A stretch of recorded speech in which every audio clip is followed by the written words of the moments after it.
રાજ્યમાં આગામી 5 દિવસ સુધી વરસાદી માહોલ રહેશે। જે અત્યારે આગાહી સામે આવી છે તે મુજબ હળવાથી લઈને મધ્યમ વરસાદ આગામી 5 દિવસ રહેશે। ખાસ કરીને દક્ષિણ ગુજરાતમાં વરસાદ જોવા મળી શકે છે। 5મી ઓગસ્ટથી લઈને 10મી ઓગસ્ટ સુધી વરસાદી માહોલ જામશે। મધ્ય ગુજરાત, દક્ષિણ ગુજરાત અને ઉત્તર ગુજરાતમાં વરસાદ થઈ શકે છે। સૌરાષ્ટ્રના શહેરોમાં પણ હળવા વરસાદનું અનુમાન લગાવવામાં આવ્યું છે। 4 ઓગસ્ટ સુધીમાં રાજ્યમાં સિઝનનો સરેરાશ 70% વરસાદ વરસ્યો છે। દક્ષિણ ગુજરાતમાં સૌથી વધુ 96.28% વરસાદ અત્યાર સુધી નોંધાયો છે। રાજ્યના 35 તાલુકાઓમાં સિઝનનો કુલ 40 ઇંચથી વધુ વરસાદ વરસ્યો છે। 80 તાલુકાઓમાં 20 થી 40 ઇંચ, જ્યારે કે 117 તાલુકાઓમાં 10 થી 20 ઇંચ જેટલો વરસાદ વરસ્યો છે। રાજ્યના 26 તાલુકાઓમાં 5 થી 10 ઇંચ જેટલો વરસાદ વરસ્યો અને 10 તાલુકાઓમાં સરેરાશ 5 ઇંચથી ઓછો વરસાદ નોંધાયો છે।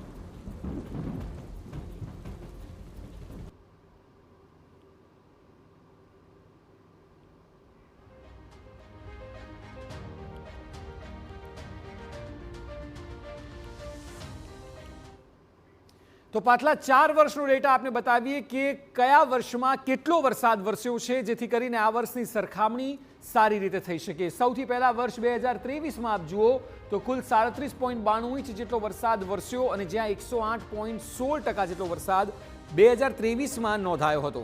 ત્યારબાદ જો વર્ષ 2024ની વાત કરવામાં આવે તો કુલ 50 ઇંચથી પણ વધુ વરસાદ, જ્યાં 143.14% જેટલો વરસાદ 2024માં જોવા મળ્યો હતો।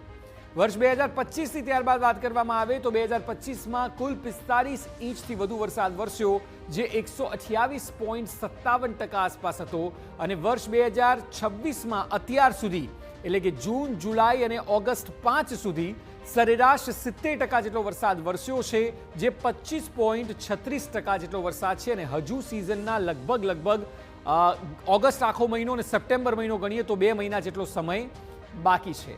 હવે બતાવીએ કે કયા ઝોનમાં કેટલો વરસાદ અત્યાર સુધી વરસ્યો છે। તો હાલ દક્ષિણ ગુજરાતમાં સૌથી વધુ સરેરાશ 59.39 ઇંચ જેટલો વરસાદ છે, જે સિઝનના ઝોન પ્રમાણે 96.28% જેટલો વરસ્યો છે। મધ્ય ગુજરાતમાં સરેરાશ 21.77 ઇંચ કે જેમાં 66% આસપાસ વરસાદ વરસ્યો, જેમાં અમદાવાદ, વડોદરા, ખેડા, આણંદ, નડિયાદનો સમાવેશ થાય છે। એ સિવાય જો સૌરાષ્ટ્રની વાત કરવામાં આવે તો સૌરાષ્ટ્રમાં સરેરાશ 16.63 ઇંચ જેટલો વરસાદ વરસ્યો છે, જે 54% આસપાસનો સિઝનનો 5મી ઓગસ્ટ સુધીનો વરસાદ છે। વાત જો ઉત્તર ગુજરાતની કરીએ કે જેમાં મહેસાણા, બનાસકાંઠા, સાબરકાંઠા, પાટણ, વાવ, થરાદ જેવા 5 જિલ્લાઓ આવે છે, ત્યાં સરેરાશ 14.99 ઇંચ જેટલો વરસાદ વરસ્યો છે, જે સિઝનના 51.29%ની આસપાસની એવરેજ છે। વાત કચ્છની કરવામાં આવે તો કચ્છમાં સૌથી ઓછો વરસાદ છે। અત્યાર સુધી સરેરાશ 5.81 ઇંચ જેટલો વરસાદ વરસ્યો છે, જે 29% આસપાસનો વરસાદ છે અને કચ્છના લોકો અત્યારે વરસાદ ઝંખી રહ્યા છે। જ્યાં રાજ્યભરમાં સારો વરસાદ વરસ્યો છે, ત્યાં કચ્છનો જે ઝોન છે તે હજુ બાકી છે। આવનારા સમયમાં વધુ વરસાદ વરસે તેવી લોકો ઈચ્છા રાખી રહ્યા છે।